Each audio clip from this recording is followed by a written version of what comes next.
So here we are for another episode of the AUK podcast Talks, where we discuss topics ranging from marketing, creative, PR, social media, the whole shebang, anything creative. This is a platform for us to discuss and hopefully inspire and raise some conversation starters for you guys out there watching. My name is Liam Edwards. I'm a senior designer at AUK, so my work covers kind of creative strategy, video production, photography, branding, the whole kind of creative sphere essentially. And I'm here today with my good friend and colleague Ned, who is our very, very talented copywriter, also very humble copywriter. So I'm here to big him up a little bit today. And I'm here to bring myself straight back down again. I'm Ned.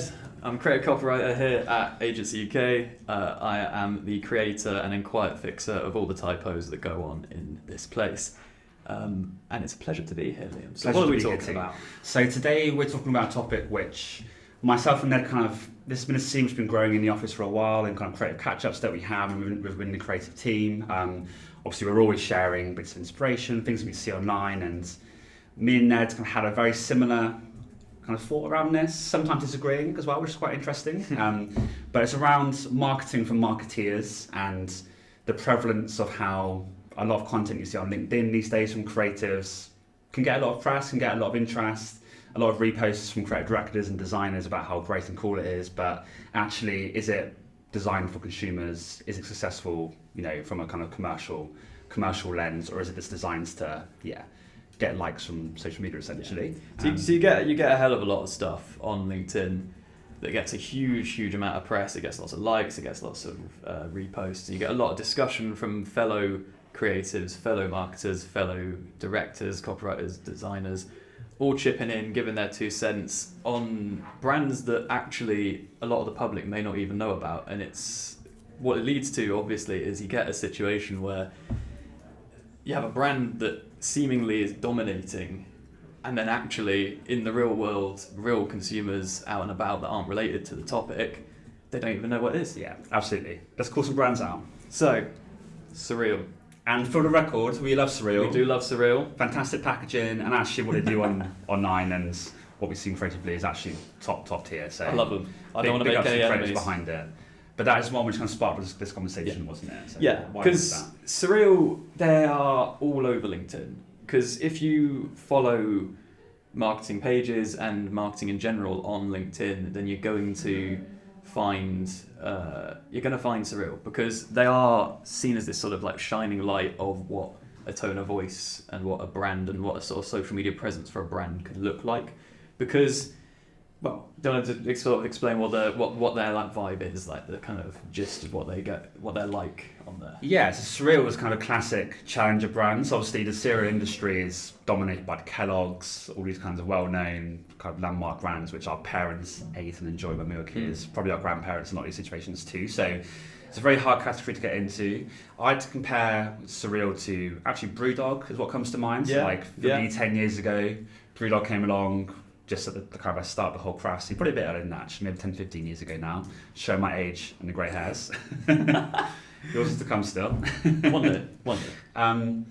But yeah, and they're kind of in that same situation where they're category disruptors, trying to break the status quo, and actually they're doing quite a good job of it. So they're in, I believe it's Sainsbury's now, correct me if I'm wrong, you guys, that might be incorrect, but they're in 8 major supermarkets now and doing quite well and kind of getting in there with that, which is great. But because they are a disruptor, they're kind of enabled to do that. The bigger you get and the more prevalent you get within people's lives and minds, it becomes harder to do that. And actually, brewdog, as we've seen in the past few years, are taking a lot of flack for continuing and pushing on their provocative kind of way of being in their brand. But because they're so big now, they don't get away with it anymore, and they're treated like the big boys of the world. Yeah. And as we've seen, they've kind of like the public perception's fallen for them guys a little bit. So I think. Whereas in Surreal's case, they are small enough and new enough and still challenging enough that they can kind of do what they want and be who they want to be. For sure. Which leads to some pretty mad stuff. Like I recommend anyone watching to go and have a look, if you don't know already, go and have a look at their social media, because they just don't give a shit. They really don't, because it's great, isn't it? Someone will post a thing on Instagram saying just picked up, Surreal, let's see what the hype's about, and they'll reply with something saying, "Hell's going on out there?" They'll reply with something on the lines of, one sale, our sales team will be delighted, or something like that. And then it ends up, we got, Sammy, managing director. So I'm carrying on. I don't care. We'll cut that bit. Leave it. But basically, they're so sarcastic and they're so self-deprecating, but in a way that sort of shows a confidence in their brand and a sort of commitment to their brand that is actually quite endearing to consumers, or it should be if consumers are the ones that actually see it. For sure. Which is what brings us on to, do consumers give a shit? Yeah, my personal anecdote for this is always, I always refer back to my time in London. So I was there, I moved there like 8 years ago now, which feels like a long time ago. It's 8 years? Maybe 6 years. It was a long time ago. I've aged so much that I've forgotten. But when you're in London, I'm from Cornwall, which is a very small county, and St Ives is an even smaller town. So we don't have billboards in St Ives, there's no advertising around. The most you get from that is when you go into Tesco's and you see some, out-of-home advertising in the supermarket or outside the kind of storefront.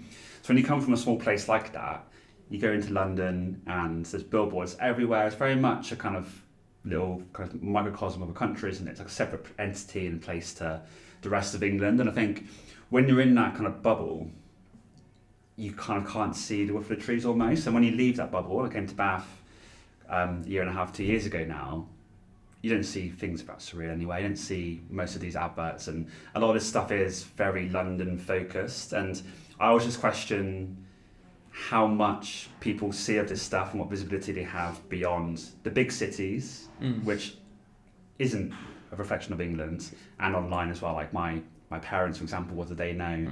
My siblings, for example, and what do people actually see and what do they actually know about these brands? This is what started this conversation, was because I see so much about brands like Surreal, or other examples being the British Airways ads with the bloke looking smug looking out of the airplane window and there's not even a logo on it, or you've got more recently the Apple one with the crush coming down on it, which caused the right old storm with creatives getting angry about the fact that it's seemingly crushing creativity. And again, this is, I jump in there. It's like, who matters in that situation? Is it us creatives who get our kind of pants in a twist around this online, or is it consumers? Like, who do they listen to on this? And the answer, I would argue, is no. I spoke to in the prep leading up to this, I spoke to some of my housemates, my mum, my dad, friends at home, like people aren't in the marketing sphere. Do you know about Surreal? Do you know about the British Airways ads? Do you know about this? Do you know about that? What are your thoughts on it? They'd never heard of it. And it's interesting that we can take a brand that is seemingly so big and so prevalent in the industry and praise it and talk about what's good, what's bad. For sure. But then if it's not getting through to the actual consumer, then kind of what is the point? Yeah, for sure. The way we think about it.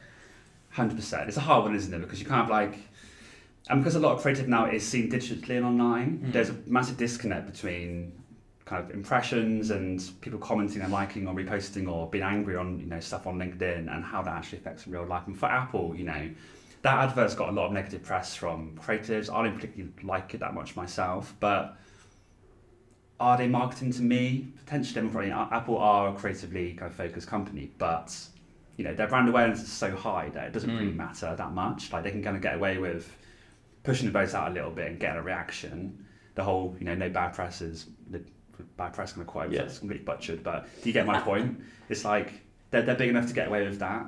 For the Surreal example again, it's like, you can keep doing that for a certain amount of time, but eventually you kind of almost have to mould yourself into something a bit more serious and catering to the general public, which I think we saw with brewdog as an example of that. Yeah. brewdog was so, this completely rebellious, as an archetype, just rebellious in their nature, going for it against the status quo, crushing all these stereotypes of what a beer should be, what craft beer can be. And as the years have gone by, now they're just another beer again. And there's other companies which are coming up which take their mantle. That does happen. And I think the interesting question for me, and why I'm interested in this, because it's what do Surreal do in a few years' time to kind of mould into something else which is bigger and hopefully better. I want them to do really well. They're great. But that's the thing. Like, we can say all of this about no one knows them, no one cares.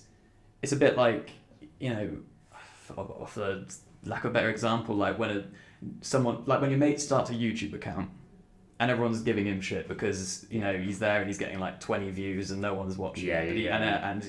But then all those ones that have ended up going big, all the big boys that everyone knows about, that's how they started once upon a time. And it's kind of the same deal with Surreal. We're talking about, does this work because no one in the real world knows it?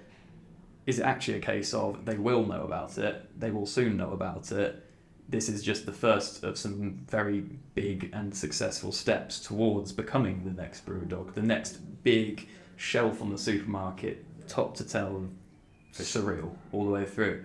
And that could very well be the case. And I kind of hope it does, because as a copywriter, I hope so too. Like, it's refreshing to see it. Like, it's really great. And if that can translate into the wider world, seeing it on TV and, away from London, that would be amazing, I think.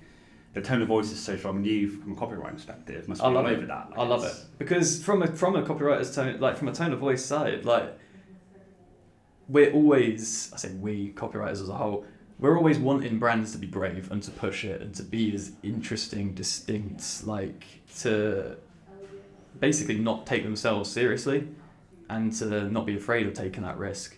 And to see a brand doing exactly that and being funny, being daring with their copy, is exactly what we want to see. And so I want that to do well, so we can then show that to future clients to be like, we can do this. This is what you can do. Here's the if you let yourself go a little bit and just sort of trust that it'll be okay. But so many brands want to be brave. Like, people always want to be brave until it comes to being brave. Jumping off that cliff and hoping that you fly. It's like they've done that and they are doing it, which is commendable. So we're not criticising them in a sense. We're kind of like, we like Surreal. We're asking questions about it, and it tastes great. Discussion. Really sponsored by them, but maybe one day. Please. Were there any other, on the topic of kind of like copywriting and tone of voice, are there any examples of brands or companies which you think do a good job? You're on the spot a little bit here. Yeah, I'd say inspiring examples it's interesting because the one that everyone always comes to is Innocent. Yes. Innocent Smoothies is always the archetype. It's the classic of we want to be like Innocent is like the quote that you always get. Yeah. Because they sort of broke the mold a little bit with their taking the piss side. They defined the smoothie genre on their own, really. And do you know what's funny about it?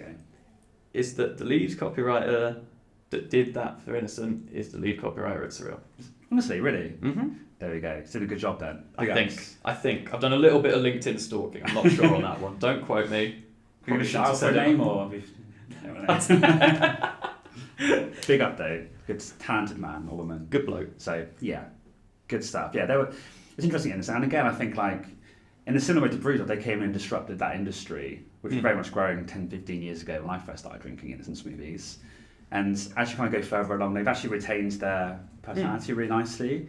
So that's a good case of what a brand which was quite distinct, unique in its tone of voice, unique in its approach, got massive. It's just everywhere now. I think smoothies, it's innocent. And then, 10, 15 years later, they've kept that, they've maintained their kind of essence of who they are, which I think, if Surreal can do that, then they're onto a massive winner because, Good brand. Well done then. Well done then. It's almost time to wrap up. Do you have any kind of closing thoughts or controversial takes that will get cut potentially, or real good? What's your favourite pretentious marketing word? Pretentious marketing word. Right. I'm going to start with synergy. Synergy. Solutions. Holistic. That's a good innovative one. Is the one. Innovative. Everyone's innovative, aren't they? Like, every single company I think I've ever worked with tends to be innovative. Multidisciplinary. That used to be on my portfolio, so let's keep that quiet. Right, I think that's probably as much as we got. But yeah, thank you guys for listening. Hopefully that was enjoyable. Give us a like, follow, subscribe, whatever channel you're viewing this on. If you have any thoughts on this or if you disagree with us, if you agree with us, any opinions welcome. It's an open platform for kind of discussion on this. So yeah, feel free to comment and we'll see you very soon, hopefully. Goodbye. Cheers.